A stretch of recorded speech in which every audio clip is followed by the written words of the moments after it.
अपने धर्म की किताबों को आंख फाड़ के खोल के देख लो। खाली कुर्ता पजामा पहनने से, ऊपर पायजामा चढ़ा के, टोपी पहन के, मूंछ कटवा के, 5 टाइम ऊपर नीचे होके हैं, या बहुत बड़ा माइक लगा के सुबह सुबह अजान मार के तुम सोचते हो कि हम जन्नत में चले जाएंगे।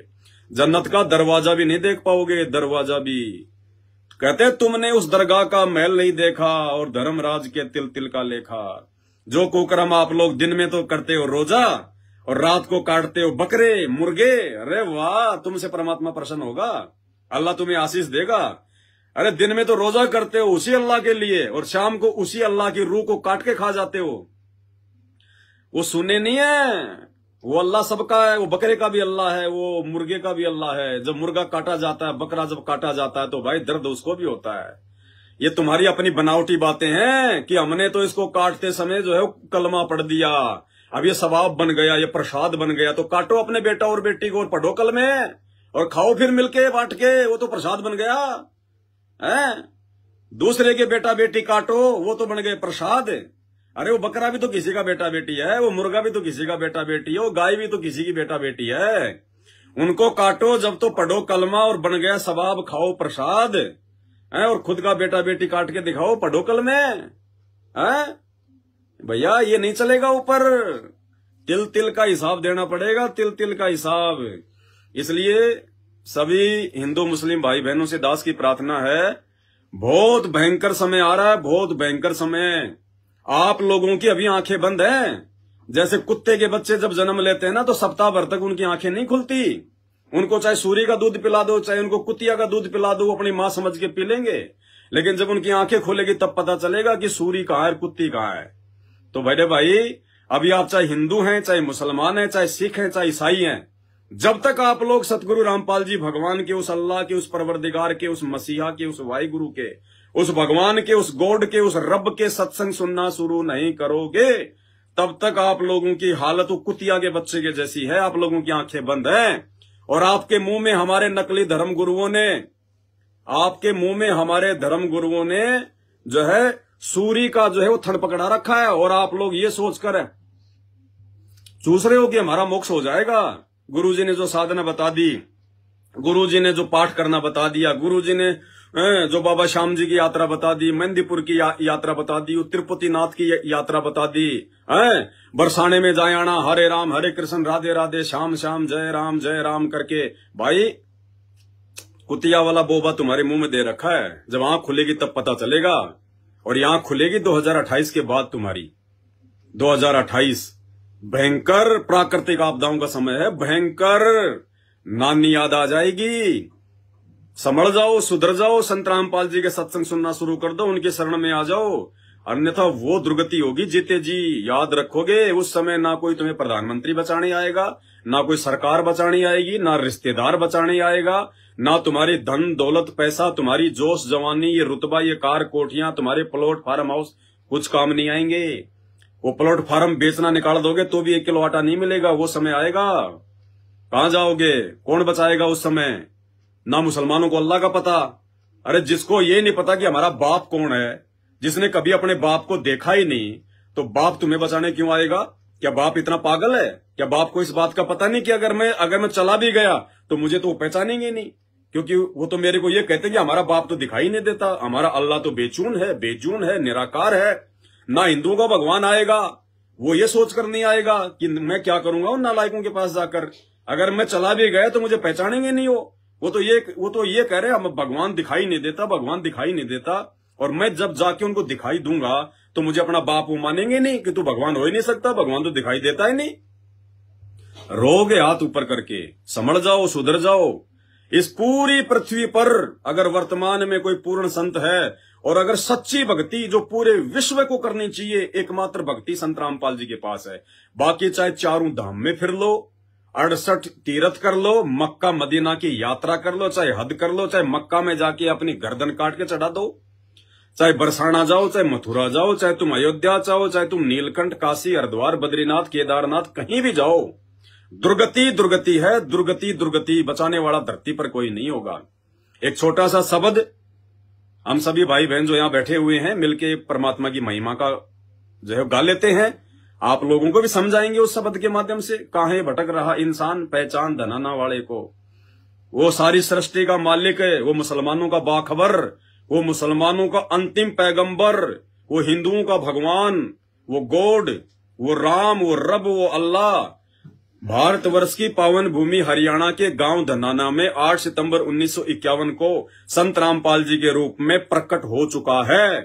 अब भगवान आएगा तो सींग लगा के नहीं आएगा, फुदक फुदक के नहीं बताएगा कि I am God, I am God, I am Allah, I am Allah है। अपना ज्ञान देगा, उसके ज्ञान से ही पहचान होगी कि हाँ ये भगवान है या क्या है। और उसकी शरण में आके देखो, फिर उसकी शरण में आके देखो, लाभ उठा के देखो, फायदा उठा के देखो।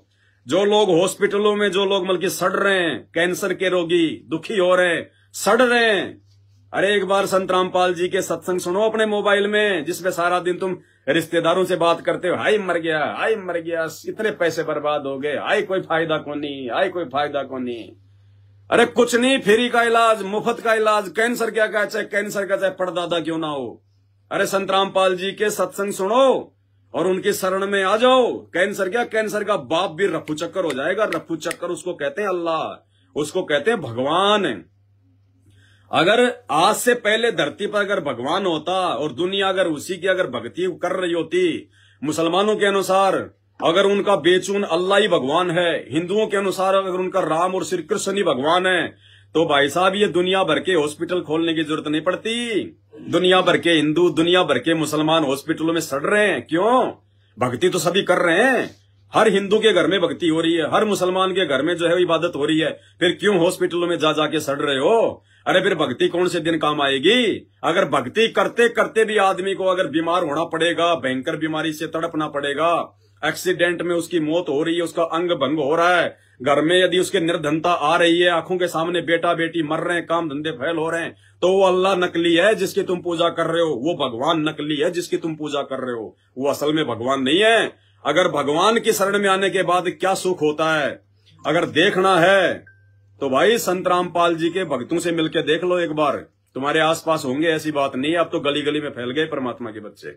एक बार मिलकर देख लो उनसे, जो सही भक्ति कर रहा होगा, संत रामपाल जी के जो बताए अनुसार भक्ति कर रहा होगा, उनके नियम और मर्यादाओं में रह के जो भक्ति कर रहा होगा। देखो नियम तोड़ के तो चाहे संत रामपाल जी की गोद में जाके बैठ जाओ, वहां से भी शैतान चोटी पकड़ के लेके जाएगा।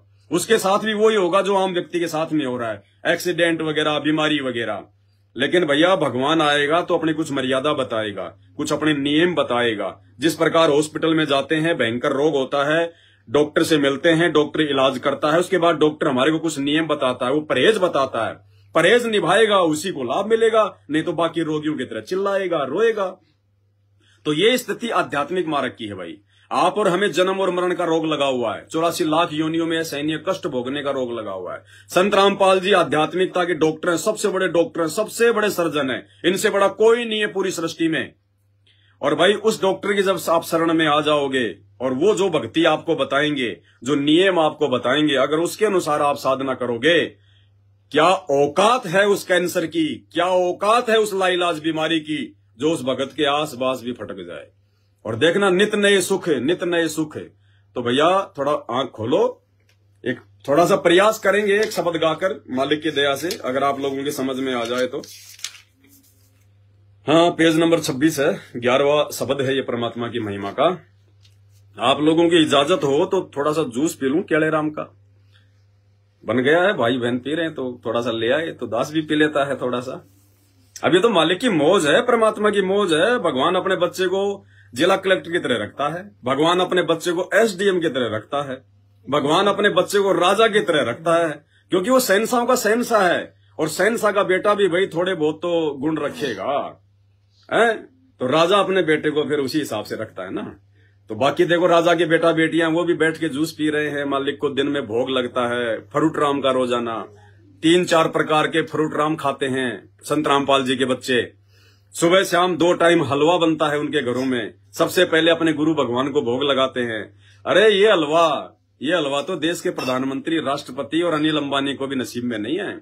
हालांकि वो खा सकते हैं बना के, दिन में 5 बार भी खा सकते हैं बना के, लेकिन वो भोग की आरती के साथ भोग लगाकर वो प्रसाद बनाकर खाने का सौभाग्य उनका नहीं है, जो सौभाग्य सदगुरु रामपाल जी भगवान के भक्तों को प्राप्त है। और यही हमारी खुराक है इसी खुराक के कारण दुनिया हॉस्पिटलों में सड़ेगी, लेकिन संत रामपाल जी के भगत नहीं सड़ेंगे, क्योंकि हम दुनिया का मैल नहीं खा रहे। गीता जी में कहा गया है कि जो व्यक्ति पूर्ण परमात्मा को भोग लगाए बिना अन्न खाता है वो तो पाप खा रहा है। अब इस धरती पर केवल संत रामपाल जी के भगत हैं, और संत रामपाल जी के भी भगत वो जो केवल साध संगति से जुड़े हुए हैं, केवल वो ही भोग लगाते हैं अपने अपने गुरुदेव भगवान को। बाकी पूरी दुनिया और संत रामपाल जी के 90% भगत जो साध संगति से नहीं जुड़े हुए, वो अभी तक पाप का अन्न खा रहे हैं, पाप का अन्न। जो व्यक्ति संत रामपाल जी को विधिवत भोग की आरती के साथ भोग लगा के अन्न पानी जल ग्रहण नहीं करता, वो तो गंध खा रहा है, मैल खा रहा है, पाप खा रहा है, एक तरीके से मांस खा रहा है। मांस, वो पानी नहीं पी रहा, वो शराब पी रहा है, वो भोजन नहीं खा रहा, वो मांस खा रहा है, वो गंध खा रहा है। ये भगवान का विधान है। हम हिंदुओं की सबसे बड़ी गलती तो यही है कि हम लोग अपने शास्त्रों को नहीं पढ़ते। पंडितों ने जैसा बता दिया आंख बंद करके विश्वास कर लिया, भाई उससे बात नहीं बनेगी।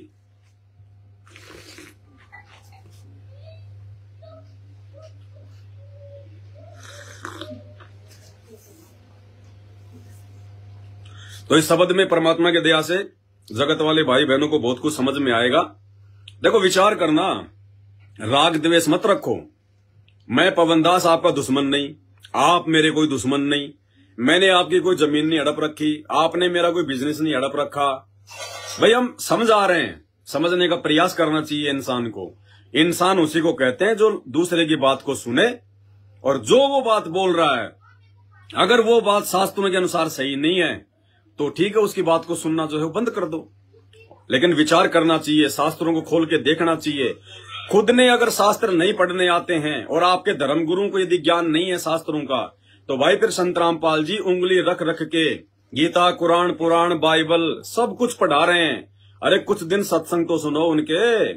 अरे ऐसी भी क्या नफरत है मेरे भाई, बाद में मौका नहीं मिलेगा। जब 84 लाख योनियों में गधे कुत्ते सुअर बनेंगे ना, उस समय कोई नहीं समझाएगा हमारे को ये सत्संग, और ना हम समझने के लायक रहेंगे कि सत्संग होते क्या है।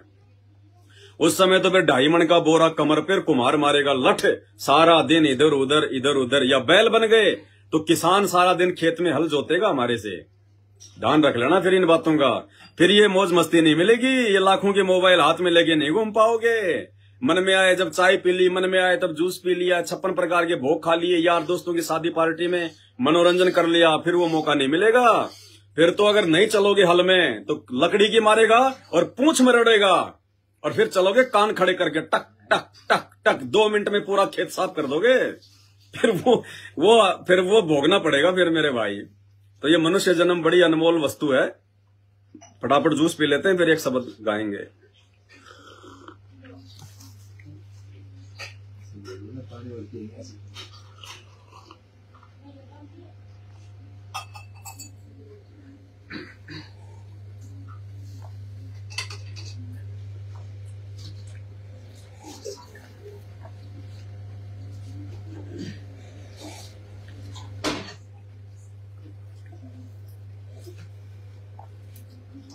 थोड़ा डालना चल रहा।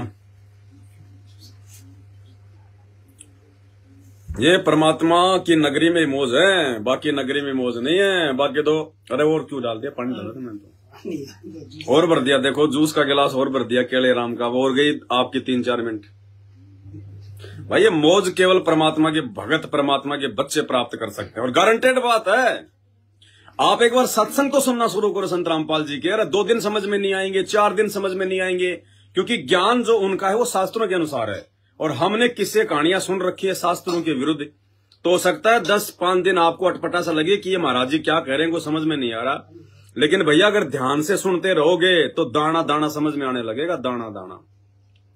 और रोगे फिर पछताओगे आप लोग कि ये भगवान अगर पहले आपके सत्संग सुन लेते तो हम भी पवनदास की तरह ऐसे बैठ के जूस पी रहे होते, भाई बहनों को बैठा के लाइव आ रहे होते। जूस तो आप आज भी पी सकते हो सकता है आपकी जूस की दुकान भी होगी, लेकिन ये जूस नहीं बना सकते, ना आप दुनिया को पिला सकते संत रामपाल जी की शरण में आए बिना। क्योंकि ये परमात्मा को भोग लग के ये अमृत बन चुका है, सबाब बन चुका है। ये 1 करोड़ रुपए देने से भी नहीं बन सकता।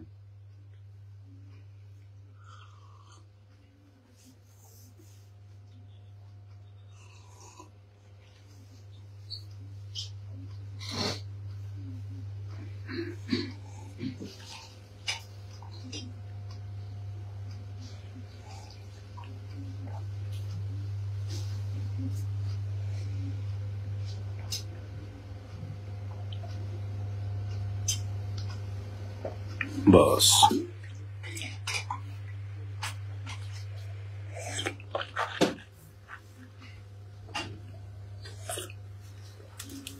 आज दास आया तो था किसी और मैटर पे लाइव, किसी भाई बहनों की शंकाओं के समाधान के लिए, लेकिन देखो हमारी नहीं चलती।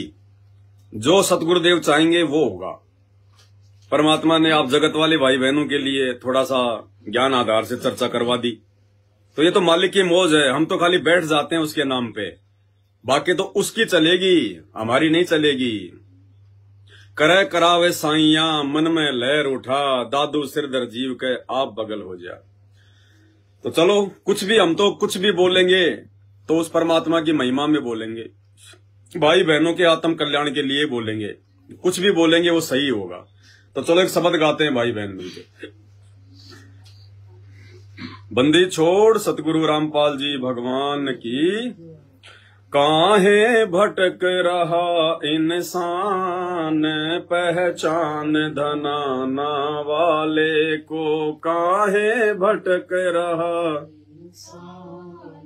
पहचान धनाना वाले को, पहचान धनाना वाले को। गुरुदेव धनाना वाले को, पहचान धनाना। गुरुदेव धनाना वाले को, काहे भटक रहा इंसान, पहचान धनाना। काहे भटक रहा इंसान, पहचान धनाना वाले। परमेश्वर कह रहे कि रे मूर्ख इंसान क्यों भटक रहा है, कभी मंदिर में, कभी मस्जिद में, कभी चर्च में, कभी गुरुद्वारे में, कभी मक्का मदीना में, कभी अमरनाथ में, कभी केदारनाथ में, कभी जगन्नाथ में, क्यों धक्के खा रहा है? उन पत्थरों की पूजा करने से, उन बुतों की पूजा करने से, उन मरे हुए लोगों की पूजा करने से कुछ नहीं मिलेगा। अगर वर्तमान में फायदा उठाना है तो किसी जीवित को ढूंढ, किसी जिंदा संत को ढूंढ, जो तेरे से मिले, तेरे से बात करे, तेरी शंकाओं का समाधान करे, तेरे मन को शांति प्रदान करे, तुझे सत्य भक्ति बताए। पत्थरों की पूजा करने से कुछ नहीं मिलेगा, तुम भी एक दिन जो है पत्थर ही बन जाओगे।